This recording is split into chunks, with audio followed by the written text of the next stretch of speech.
Hello বন্ধুরা, রথযাত্রার উদ্দেশ্যে বেরিয়ে পড়লাম ক্যাটারিংয়ের কাজে। আজ আমাদের কাজটি পড়ছিল মাধাগাড়ি রোডের দিকে। বৃষ্টিতে ভিজে ভিজে ওখানে তো পৌঁছলাম।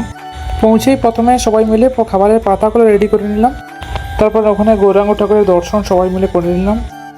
তারপরে শুরু হলো আমাদের পরিবেশনের কাজ। সবাই দেখতে পাচ্ছ, সবাই খেতে বসে গেছে, কারণ আজ ঠাকুরভোগ ছিল, তাই সবাই নিচে বসে খাওয়ার ব্যবস্থা করা হয়েছিল। পরিবেশন করতে করতে ছেলেটা শুধু কি বললো দেখো। পরিবেশন শেষ করে সবাই মিলে খাওয়া দাওয়াটা কমপ্লিট করলাম।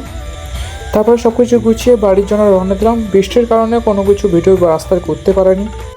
তারপর সন্ধ্যার দিকে বেরিয়ে পড়লাম রথ দেখার উদ্দেশ্যে। বন্ধুরা দেখতে পেতে ছোটো ছোটো বাচ্চাগুলো মিলে একসঙ্গে কত সুন্দর রথ বানিয়েছে। ওই রথটা যেতে না যেতে ছোট বন্ধুরা আরও একটি ছোট্ট রথ দেখতে পেলাম। দেখতে পাচ্ছ কত সুন্দর লাগছে রথটিকে দেখতে।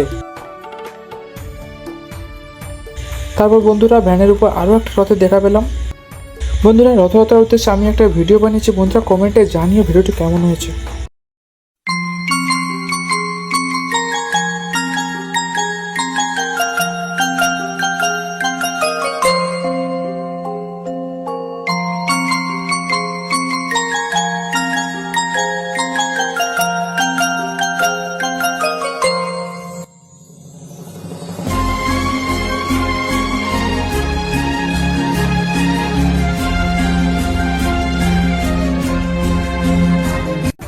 বন্ধুরা এখানে শেষ করলাম আজকে মিনি ব্লগটা। ভালো লাগলে পেজটিকে ফলো করে পাশে দেখো।